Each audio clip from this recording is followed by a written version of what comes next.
te dije, luego te lo...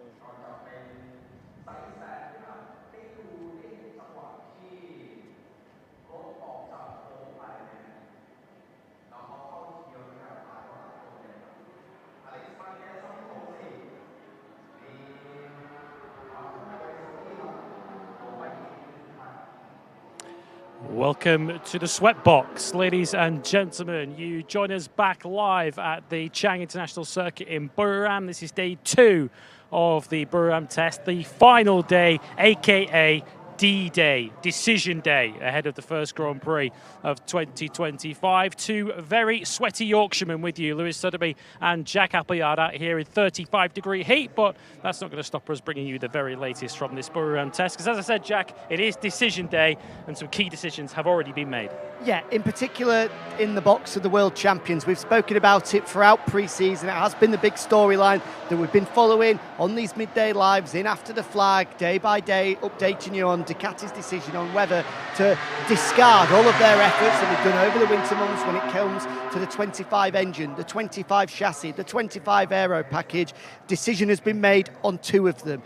Ducati will homologate the 2024 engine, and they will start the year on the 2024 chassis. This afternoon, there's going to be further development work, further testing done to work out whether they start the year with the 2025 aero package or with 2024. But Davide Tardozzi, speaking to us earlier, did say they're leaning in the direction of starting the year with the 2024 aero package, which means one thing: for the first time in a very long time, Ducati are standing still. All of the work they've done over the winter months hasn't been able to improve the GP24, who, let's not get carried away, is still the bike to be on. It's going to be the best bike on the grid. They're going to be the favourites to win the World Championship. However, opportunity does knock for their rivals. Most importantly, KTM and Aprilia, who were closest last year. The pair of them have made progress and will be closer this year. I still think that Ducati, a red one as well, is going to win the World Championship this year, but there is opportunity for Aprilia, for KTM, to try and win races and make life more difficult than we saw last year. Well, speaking of world champions, the world champion is now ready to join us. He's just been watching behind the camera, actually, as he's stretching out, getting ready to join us. Join us at the centre here. Reigning Moto2 world champion Ai Ogura has come to join us. Ai, we're coming towards the end of your final day of pre-season preparation for your rookie MotoGP campaign. Tell us how it's going and how ready do you feel? It has been a really good test, I guess. This morning we improved a lot, and feeling is much better today. So yeah, it's been very good so far. Yeah, looking through your pre-season campaign so far, you've of course had the days of running at the Shakedown, of course the Sepang test itself and the Buriram test itself. What was the biggest thing that hit you about MotoGP bikes that I guess was the biggest change from Moto2 to MotoGP, and what is the biggest thing you still need to get on top of? Basically everywhere. In the first few days in the Sepang, just I do what I can do on the bike, and from there a team suggests me maybe here we can improve and blah blah. So yeah, basically still it's everywhere, but well, slowly, step by step, we are killing problems. So yeah, good. Firstly, let's come and stand in some shade, Ai, because I'm not used to this temperature and I'm struggling. So let's try and make life as easy as possible, because I guess that you're going to be going back out this afternoon for sprint simulation, maybe a full Grand Prix simulation. What is the plan for this afternoon? No, the plan for this afternoon is just for the pure performance. Yesterday I did a sprint simulation, and in Sepang I did 2 main race simulations. So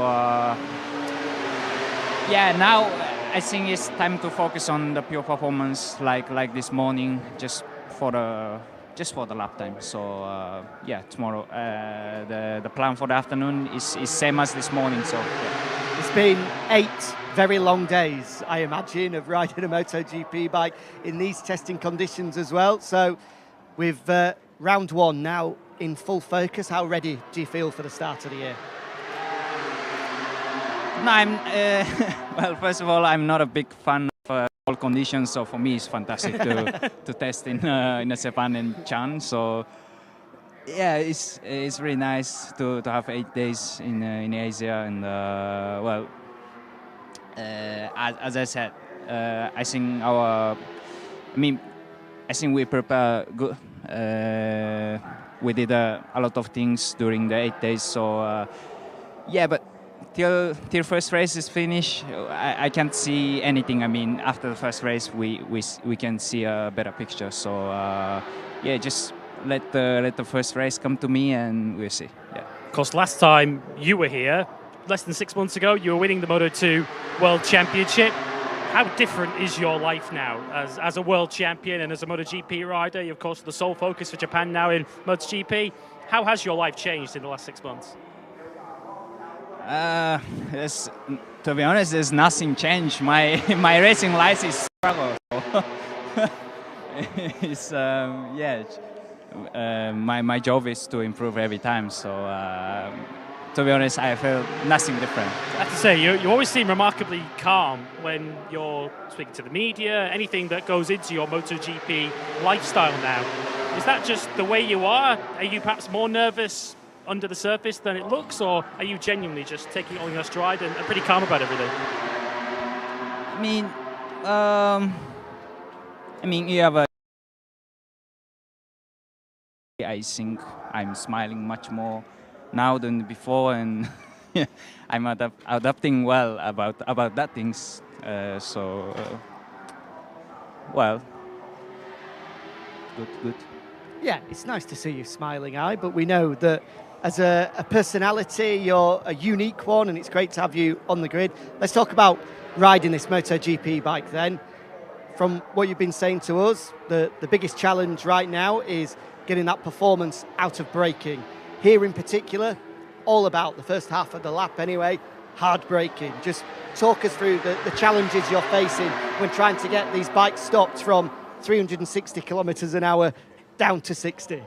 I think, at least for me, that was the biggest difference compared to Moto2 bikes, and that's the main area that I'm struggling now. So yeah, it's really tough. This bikes and the tire got much more than I expected. So well, I need to get used to it. But as I said, this morning I improved a lot the braking. So I can keep. I hope I can keep in this way even in the race weekend. Is the biggest challenge physically being able to put the body through those forces, or is it more technique and riding style in terms of how you position yourself to be able to get it stopped in the shortest amount of time? For me, it's as a rider, it's really similar like when I was in Moto3 or Moto2. The technique side can help a lot the physical side. So that's the main target. I try to be relax as much as I can on the bike, and that helps a lot the physical side. So that's my target. Yeah. One of your big pros, one of your big positives that we've seen throughout your career is the ability to look after the rear tyre. Is that so far looking like it's translating across to MotoGP, or is it more of a challenge? They all are specialists for this. So I don't know. I still can be one of the strongest guy in the end of the race or not. But well, also we are working on the user tire, so it's all about understanding for the tires. So yeah, it's it's really tough to beat these guys, but we'll see. I just want to give my everything. So. Well, great to see you in MotoGP. We need to let you go because you need to go get your lens back on. You're expected back out on track, so we'll let you go. Thanks so much for joining us. Reigning Moto2 World Champion and Trackhouse rookie Ai Ogura, to use a British phrase, like the cut of his jib. He just seems to, as I say, take everything in his stride. Asking him how different his life is, he was just like, not really different at all. Same guy. Yeah, what a great guy. It's hard not to watch that, I'm sure, for a lot of you at home, and love him. I'm sure he's going to be a huge fan favourite because he is straight to the point.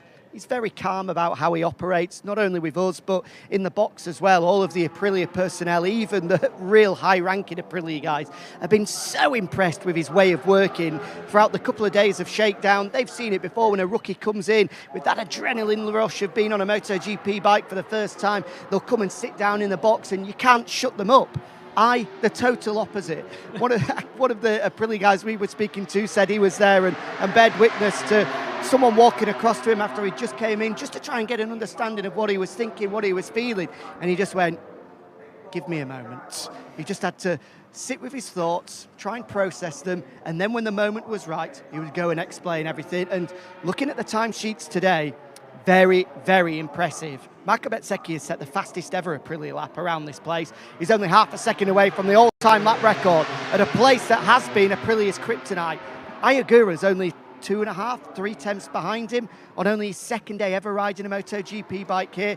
There's some people within the Trackhouse Racing squads that are thinking that they could have a great year ahead of them, in particular at round 1. It is a place that he loves, but I don't think it's out of the question. We might see Ai Ogura automatically into Q2 in his debut Grand Prix. I think there's a real chance that that could happen. Yeah, he's really impressed us so far, has Ai Ogura. And as you say, 2 Aprilia riders really have caught the eye today. Both Ai Ogura and Marco Bezzecchi, as you say, fastest ever Aprilia lap of this circuit. As poor as their first test went, of course, with 2 riders dropping through injury, this one has surely surpassed their expectations. Yeah, I wouldn't even say that Sepang was poor. I think they just went under the radar because Marco Bezzecchi's workload doubled, quite obviously, inside the first hour, and as a result there wasn't really the opportunity there for him to fully go out and do a headline grabbing time attack or do a full sprint simulation on the limit with a bike that was already settled, because he was doing all the work himself. But I have to say, I am going to put my neck on the line here and say that for me,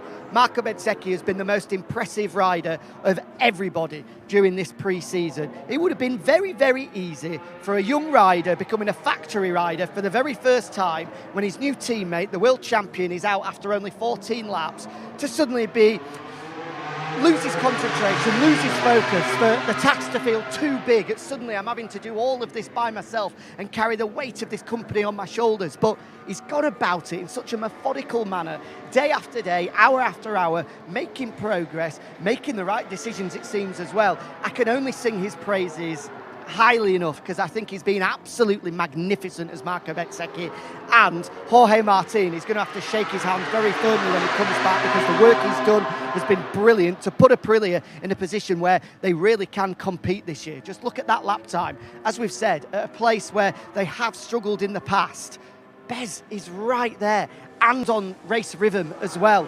It's been a magnificent job by the young rider, and I think a lot of people looking at Marco with his personality felt that potentially he was the kind of rider that was there just on instinct, on talent alone, and was just able to do something special that other riders aren't. It's the polar opposite. He's a real thinker, and his analysis, his feedback has been very precise, very on point, very detailed. And Aprilia, I know, are absolutely delighted to have him on board, and I think he's even surpassed a lot of people within Aprilia's expectations of what kind of a rider they've signed. Marc Marquez leads this test. Yes, I know you're all surprised. 1:28.8 for the 6-time MotoGP world champion. It is a Marquez 1-2 with younger brother Alex in second. Nearest challengers on the timesheets today, at least, to Ducati, not Aprilia, but KTM. Pedro Acosta, a 1:29.1, which puts him in 3rd place overall. We've been saying throughout pre-season testing, don't get too excited or too dejected by the lap times you see from KTM, because they haven't quite put the final puzzle together yet, the final iteration of this year's RC16. Signs over the course of this test, particularly this morning with Pedro and late yesterday afternoon with their sprint simulations, that they're starting to show us what potential they've got. Yes, KTM have made a step, that is for sure. But have they made the step in the right area? I'm not sure, because they're still flip-flopping about amongst the factory squad, amongst the satellite squad, whether to use this new seat unit, which we imagine has got a mass damper in there, to be able to change the balance of the bike and to be able to eradicate the chatter issues that they've had throughout the entirety of 2024. We're going to have to move forward a bit, otherwise a former into the pit. My big concern with Pedro Acosta in particular, he's already crashed 3 times throughout pre-season, more than anybody else. I just wonder whether Pedro's desire to win, Pedro's hunger, is going to outmatch that of the ability of the bike. He's going to be there, he's going to compete, he's going to challenge, but I think he's going to be right on the ragged edge, right on the limit to be able to compete. And as a result, I think we're going to see a couple of crashes in key moments as a result, because Pedro is not going to be a rider to settle. We saw him pushing along, having late crashes in races because he just wanted to try and maximise his result rather than settle for what he's got. We did see this sprint simulation from the 2 factory KTM riders yesterday. It was undoubtedly stronger than what we saw from them in the sprint here last year, but it wasn't enough to get them onto a par with the GP24s. It was putting them in that second group with the GP23s of last year. So KTM, as Jack said, a step, but not quite the step that they need just yet. The Japanese manufacturers, starting with Yamaha, we spoke yesterday of how it wasn't quite as strong a test for them as it was in Malaysia. A number of reasons for that, as we see Pecco Bagnaia returning now to the Ducati box, hoping that he has a slightly more successful second day than he had at first, where he said that very little went right for him at Ducati. Yeah, and it's not been going particularly his today as well. In this job, I've said it many times throughout pre-season, because they can't tell you too much. You have to turn into a body language expert. That walk from Pecco there, the way in which he took his glove off, I've seen him quite animated throughout the day as well. Less than happy so far is Pecco Bagnaia. He's playing catch-up to his teammate at the moment. But on Yamaha, yes, they were the factory that everybody was speaking about as a result of their performances in Sepang. An 8th, 10th gain in the space of just a few months. Things have plateaued here a little bit. The steps that they've taken are still there, they are evident, but I think this is a more realistic level of what we see from Yamaha. Speaking to Maio Meregali earlier, he said that actually, I don't mind that we've come here and things have calmed down a little bit, because we don't want to go into the new year with everyone thinking that suddenly we're going to be fighting for the World Championship. That's not going to be the case. I put to him, is it realistic that we can see you in the early part of the season competing for top 5s? And even he felt that that was maybe a step too far. But it is very common for team managers to try and underplay their expectations and hopes. So it's difficult. Yamaha are a tough one to judge. They've got a few... Fabio Quartararo, I think, will go out and do a sprint simulation, maybe even a time attack late on as well, where their real potential, their real level will be more evident. They have taken a step, very positive, and I think that podiums can be on the card this year, but Fabio is a championship contender, not just yet. Yeah, you feel perhaps the real level of Yamaha is somewhere in the middle of what we saw in Sepang. And here, of course, Sepang, they had the advantage of those 3 extra days of running across the Yamahas collectively from the shakedown. And here, Fabio Quartararo said yesterday, it's the first time in his MotoGP career he's had no feeling, or he's not enjoyed any of the front tyre options he's had available to him, which he felt contributed to his relative poor performance compared to Sepang. And finishing on Honda, difficult over a race distance whether they've improved or not. We said yesterday their single lap performance has, but clearly the climb up the ladder, they've still got plenty more steps to go yet. Yeah, you've absolutely hit the nail on the head. When it comes to the final 15 minutes of practice, when it comes to Q1 and Q2, there's a real chance that they can be more frequently in Q2 this year. Over one lap, that Honda is much better. It's more rider-friendly. Alberto Puig explaining that the changes that they've made within electronics, in particular for Joan, just feels as if he's got far more feel in that right wrist now, and as a result, he's far more confident to push to the limit. His big concern is wherever they do qualify, I think that they're then going to drop back from there. It's about how many places they can hold on to in the race, because the big fear is that tyre life, they're just unable to be able to maximise over a full distance, even in the sprint, the tyres provided to them. So they'll qualify well, they'll drop backwards. Certainly in the first half of the year, that's going to be the story of Honda. But Yamaha, I feel, are almost in a similar position, maybe not as worse, but certainly for the first few rounds of the year, that final 15 minutes of practice, and then Q1 and Q2 is going to be red hot, as competitive as ever. We're going to be talking minute margins, because all 5 factories now have worked out how to piece one lap together, and they all know that qualifying in MotoGP at the moment is the most important thing. So for me, that's what we're going to see. Some very happy faces, some very disappointed people, and some pretty big stars, I think, unable to get into Q2 in the opening few rounds of the year, just given how competitive it's going to be. And the opening Friday practice of the season is 2 weeks tomorrow. We are very nearly there. We've nearly arrived at the start of the new MotoGP season. Before we get to that, we have one more after the flag coming up at the end of the day today, 30 minutes before the checkered flag, 5:30 local time here in Thailand. After the flag with analysis and reaction live here from Buriram. You'll hear from David Tardozzi, who's where he outlined Ducati's decision regards to their 2025 package. Plenty more reaction and analysis to come as we put a lid on this pre-season testing campaign and begin to look ahead to the first Grand Prix of the season right here in Buriram. See you for the flag in a couple of hours' time.